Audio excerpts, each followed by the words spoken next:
50 Cent just clowned Diddy and Jay-Z and is allegedly including Jay-Z in his upcoming Netflix docuseries Diddy Do It. The docuseries, set to release in early 2025, reveals exclusive details about Jay-Z and Diddy's connection. According to reports, both Diddy and Jay-Z are trying to file cease and desist orders to stop its release. Speaking of, in particular, Netflix docuseries that you've been working on, Diddy Do It. Right. You've been saying for years that you feel you knew Diddy's character. Right. Yet you said you weren't a part of that lifestyle, you weren't going to the parties. So what makes you so absolutely sure that these kinds of allegations that we've seen against him are true?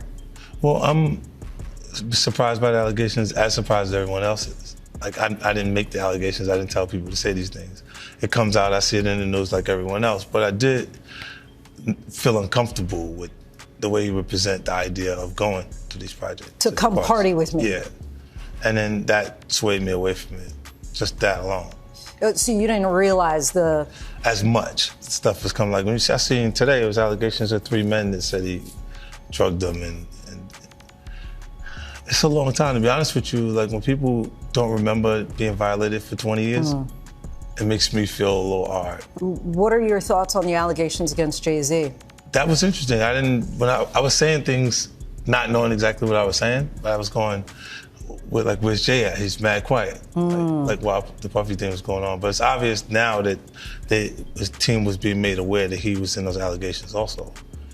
So I hope it works out, because with his family, the things that go on internally is that those accusations are... 50 Cent's docuseries was announced back in December of 2023. According to insiders, production is almost complete. 50 Cent claims that his docuseries doesn't focus on any of the gossip happening right now, but instead will delve into how Diddy's criminal enterprise allegedly worked. A statement released by Netflix reads, "This is a story with significant human impact. It is a complex narrative spanning decades, not just the headlines or clips seen so far. We remain steadfast in our commitment to give a voice to the voiceless and to present authentic and nuanced perspectives." And you don't throw out allegations, but you kind of poke fun at them. You just ask questions. You're not worried that it comes back your way? Like people dig up your past and try to pull stuff up? I don't got that shit in my past. I'm not. Everybody got a little bit. Look, not that it's real enough. I took a pill, but it was for me to perform better. For her to remember, buddy. I didn't fucking give her a drink so she forget what the fuck happened. What the fuck is going on here, bro? Yes, I took the drink. I gave me the fucking drug to perform. So she could remember and possibly love me for that. Did it work? What the fuck? Yo, bro, look, I'm doing pretty good. Doing pretty good. You know what I mean? But I'm just saying, you said it's the opposite of normal shit that we're talking about, bro. That is why. I don't know why it's so hard for people so just for to people to feel like you weird. would have something, or you would have reserved energy because you feel like you was doing it too. This is people that are looking on separation between their hardships or their the things that they got going on that would be issues, and what a celebrity's issues would be. Wait, what is that? They think all celebrities are doing the same thing. Yeah. Right, and when you see, if I wasn't saying anything, guess what? You could safely say that a person on the outskirts that is not involved in hip-hop culture could think that everybody in hip-hop culture is with that shit. Diddy and Jay-Z aren't the only ones who are going to be exposed when this docuseries comes out. Beyoncé turned her music career into a billion-dollar brand with Jay-Z's help, and if Jay-Z goes down, Beyoncé's brand could be affected. This is one of the main reasons Beyoncé and Jay-Z are coming out so strongly against any allegations. They witnessed how Diddy lost hundreds of millions of dollars due to the lawsuits filed against him, and they're worried they might be next. Look, when Jay signed his contract, the big one was with Beyoncé. When he signed that contract, the marriage contract, he got trophies. Now those fucking trophies, those fucking trophies came rolling in, buddy. He started getting Grammys left and right, man. I mean, look, if you look at his career, This guy. You're gonna let him say that? Jay was getting Grammys. He had one. Exactly. He had one. And he didn't show up. He had like 20 now. Oh, Lord. He had like 18 since he been down. Look, he had one, bro. Hard Knock Life. You're not wrong. At the same time, he got them shits. He's like drinking. His pictures with him, fucking thinks the cup. minute. So you're saying the success is derived from the marriage? I've absolutely been treated differently. The accolades. Because he's no longer viewed as what, like a street or gangster rapper. Now he's viewed as a businessman, entrepreneur, family man. And the biggest ones, because of the position Beyonce's. Jay-Z's career, you can look at that and say the association to Beyonce is when he started to receive the 16, 17 Grammys since he's been with Beyonce. Right? And you go, prior to that, 1. Right. You see what I'm saying? So that came in association, like you see the kids even have Grammys. Like they don't sing yet. They don't sing. Right. They don't rap yet. And they already have Grammys and shit. So it's like they give them this trophy so we secure that they're coming to the award show. It meant that much to the culture that they just gave them. On December 9th, a civil lawsuit was filed against Jay-Z after months of rumors about his alleged involvement with Diddy. The lawsuit and court documents suggest that Diddy didn't work alone, alleging that Jay-Z helped run an international sex trafficking ring. The lawsuit accuses Jay-Z of involvement in the alleged assault of a 13-year-old Jane Doe at an after-party following the MTV Video Music Awards in New York City. Reports indicate that details of hundreds more victims spanning decades are included in 50 Cent's documentary. About Jay-Z and Diddy and a teenager, 13-year-old teenager. Right. And we were speaking about just the statement. Right. The statement, you were saying you felt like that was calculated. That was, that the statement is something you can tell it was written by a lawyer. Because there's a point where it kind of gets aggressive. He says, you're going to find out, like how I'll handle this. And that's an attorney want to be combative with another attorney. That's not like your publicist wouldn't say those things. This is on your Put that up. Yeah, this is on 50? Yeah, it says I don't know what's going on, but are we still going to have the Super Bowl? I'm just asking for a friend. Yeah, I'm asking for Kendrick. You know, I'm just trying to figure out if we're still doing everything the way. Because look, they will fall back, but the NFL, they won't necessarily be associated to that. Right.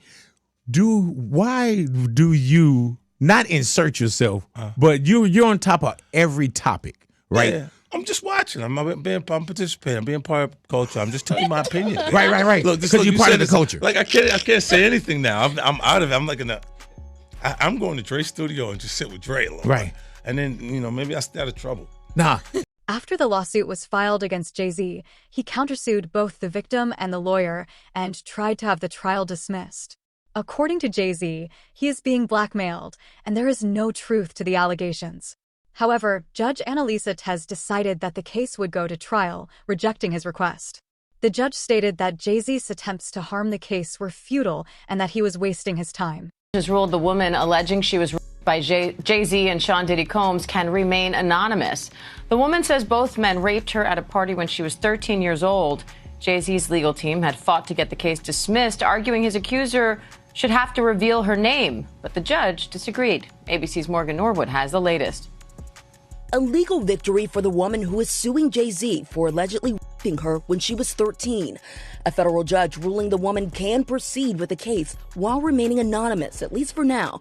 But the judge also chastising the lawyers representing Jay-Z, accusing them of trying to fast-track the judicial process by repeatedly filing motions to reveal the identity of the Jane Doe to have the case dismissed. The judge writing in a 5-page brief that the Carter's lawyers' relentless filing of combative motions containing inflammatory language and ad hominem attacks is inappropriate, a waste of judicial resources, and a tactic unlikely to benefit his client.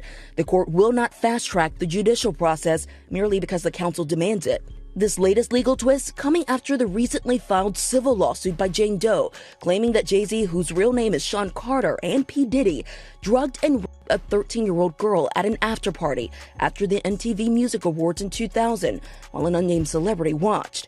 Jay-Z has vehemently denied all the allegations, putting out this statement 2 weeks ago, writing in part, "This is a blackmail attempt." The multi-platinum artist, who was 30 at the time, now a business mogul with decades of hits to his name, with songs like Run This Town. His attorneys have denied everything about Jane Doe's account and pointed to some alleged inconsistencies in her story. It's not just that this story is a lie and that it's not true. It's provably, demonstrably false. This never happened. The judge writing that while Jane Doe can remain anonymous for now, she may be required to reveal her identity at a later date to allow Jay-Z's lawyers to collect facts necessary to prepare for trial. Oftentimes, when someone is accused of a crime like this, the accuser doesn't want to be named. And if they are forced to be named, we have seen certain people decide to drop the lawsuit altogether. Morgan Norwood, thank you. And Tony Busby, the lawyer representing Jay-Z and Diddy's accuser, says in a statement to ABC News, quote, "I will say that the coordinated and desperate efforts to attack me as counsel for alleged victims are falling flat. We won't be bullied or intimidated." And we did reach out to Jay-Z and his team, but did not get a response. Interestingly, it looks like Beyoncé might be implicated in Jay-Z's lawsuit as well. The victim's statement mentions an unnamed female celebrity who was present with Jay-Z at the time of the alleged assault and did nothing to stop it. Reports suggest that this celebrity might be Beyoncé. Other victims have also mentioned seeing Jay-Z and Beyoncé at Diddy's infamous freak-off parties, which raises further questions about their involvement. What does me say about Jay-Z, the artist, the businessman? Well, the complaint begins. Defendant Sean Combs, along with his longtime friend and collaborator, Sean Carter, drugged and raped a 13-year-old girl at an after-party following the 2000 Video Music Awards. Another celebrity stood by and watched as Combs and Carter took turns assaulting the minor. Many others were present at the after-party but did nothing to stop the assault. Combs had been allowed for years to conduct himself in this manner without any consequences. He believes he is above the law. He is not. His close friend Sean Carter has been with Combs during many such instances described herein. Both perpetrators must face justice. So that seems to suggest that Sean Carter, Jay-Z, was not only present or participated in this alleged, what is essentially a crime, but for other instances. And that's really interesting. That's why I bring up this idea of, could he be hit with more lawsuits if you take these allegations as true? Now, the complaint goes on to say, Combs and Carter were not simply occasional collaborators in the music industry. The two men developed a close friendship that has been well documented from the late 1990s to the present. Together, they attended countless music industry events, events for each other's business ventures, parties, and after-parties. Indeed, the two are apparently so close that Combs stated in 2023 that Carter is the only person, other than Combs' mother, who is allowed to call him by his legal first name of Sean. In 2000, near the height of their fame, power, and influence, Combs and Carter attended the 2000 Video Music Awards in New York City. Afterwards, Combs hosted an after-party for many of the most famous celebrities in the music and entertainment industries, including Carter, which is where the events alleged in this complaint occurred. I should also say that Busby also used this complaint to address an alleged harassment campaign that he claims Jay-Z started after Busby reached out about his involvement in the suit. The complaint reads, Carter was identified in plaintiff's original complaint as Celebrity A. Prior to the filing of this amended complaint, Carter received a letter from plaintiff's counsel requesting a mediation to resolve this matter. Upon present information and belief, Jay-Z responded to said letter by not only filing an utterly frivolous lawsuit, the one that I mentioned before, but by also orchestrating a conspiracy of harassment, bullying, and intimidation against plaintiff's lawyers, their families, employees, and former associates in an attempt to silence plaintiff from naming Jay-Z herein. This effort was meant to scare plaintiff and to discredit her counsel. That effort failed. Indeed, plaintiff chose to file this amendment as a result of the egregious conduct perpetuated by Carter. The details of the lawsuit against Jay-Z are horrifying. Allegedly, Jay-Z and Diddy gave a spiked drink to a 13-year-old minor and then took turns assaulting her while she was passed out. The lawsuit claims that other high-profile celebrities at the party witnessed the assault but did nothing to intervene. Worse, some reportedly laughed at the autistic minor as she was assaulted. Inside the building, plaintiff recognized many celebrities as she entered what appeared to be a large living room or foyer containing a large crowd. Plaintiff attempted to mingle in the crowd and talk to several of the celebrities that she recognized and whom she wanted to see at the VMAs. Waitstaff circulated throughout the room, carrying trays of drinks, and loud music played throughout the venue. Plaintiff observed widespread drug use, including marijuana and cocaine. After attempting to talk to numerous celebrities, plaintiff accepted a drink from one of the waitresses, circulating the crowd. The drink was a reddish-yellow mixture that tasted like orange juice, cranberry juice, and something bitter. After drinking just a portion of that drink, plaintiff began to feel woozy and lightheaded, making her need to lie down. A photograph of an actual exemplar container used by Combs and/or his agents/employees To insert GHB into alcoholic drinks is seen below, and these are the photos included in the lawsuit that show a small plastic container that the plaintiff claims contained drugs at the party. The woman, remember, who claims she was 13 at the time, says she felt woozy and went to look for a place to lay down. Soon after, Combs entered the room along with defendant Carter and a female celebrity, Celebrity B. Plaintiff immediately recognized all three celebrities. Combs aggressively approached plaintiff with a crazed look in his eyes, grabbed her and said, "You are ready to party." Combs then threw plaintiff toward a wall, causing plaintiff to fall. Plaintiff got up and stumbled, at which point Combs grabbed her again and threw her on the bed. At that point, Carter began removing plaintiff's clothes as she grew more and more disoriented. Plaintiff was held down by Carter as he vaginally raped her, while Combs and Celebrity B watched. After Carter was finished, he stepped back toward the wall. Combs then stepped forward and vaginally raped plaintiff while Carter and Celebrity B watched. Combs then knocked plaintiff down and attempted to force plaintiff to perform oral sex on him. She fought back, standing up quickly and punching out at the same time, hitting Combs in the neck. Taken aback, Combs stopped his attempt. The minor herself has come forward in an interview describing the trauma she endured. She revealed that she suffers from severe PTSD and has experienced seizures as a result of the assault. She explained that she wanted to speak out sooner, but was terrified of what Diddy and Jay-Z might do to her. It's worth noting that both Diddy and Jay-Z had been previously linked to violent incidents, including stabbings and shootings, which understandably intimidated the 13-year-old into silence.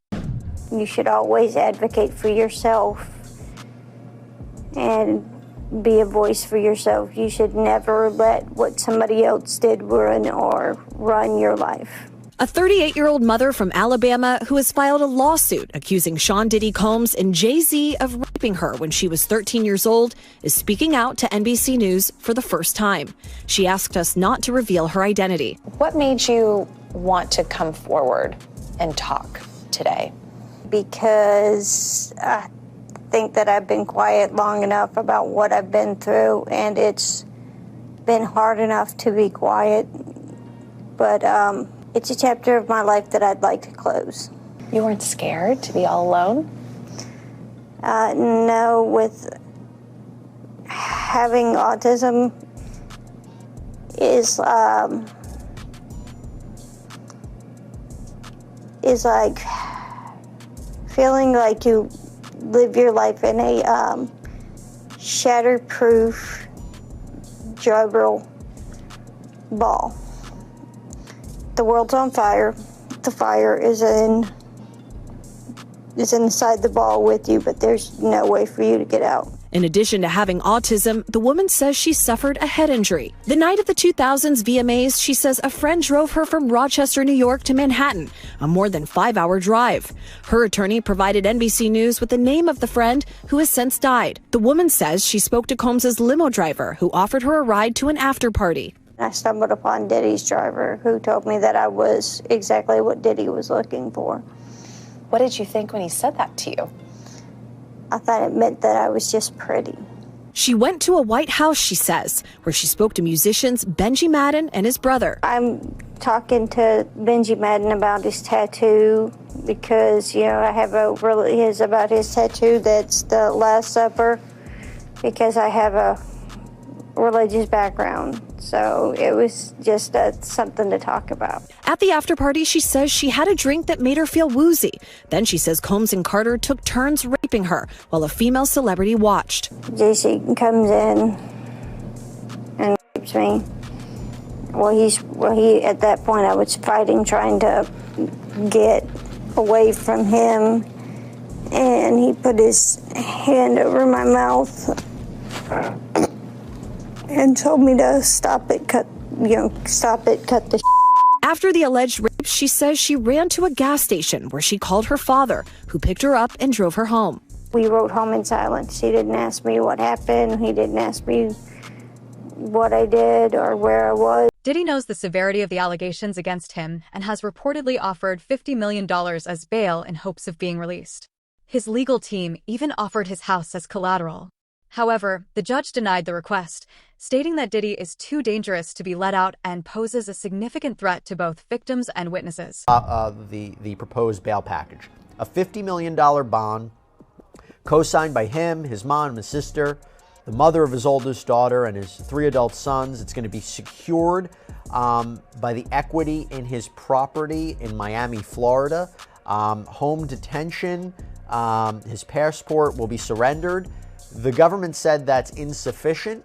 They said, look at the charges, look at the weight of the evidence that I just mentioned. They said they have allegations that he and his associates were trying to tamper with witness testimony last year so that they wouldn't cooperate with the government. What do you take away about who has the stronger argument in terms of bail? Well, I think his counsel has done the best they possibly can. I think bringing him there voluntarily is very smart, starts them out on the right foot. But I think the last thing that you just mentioned, the interfering with witnesses. That's the allegation, yeah. Yeah, if that's true, or I should say, if there's real indicia that happened, I think that might tip the scales in favor of not letting him out pending trial, because I think, and you know this, I think judges take an extraordinarily dim view of that, and that might be the factor that tips the scale against him. But I think as far as a tactic, I think it was very smart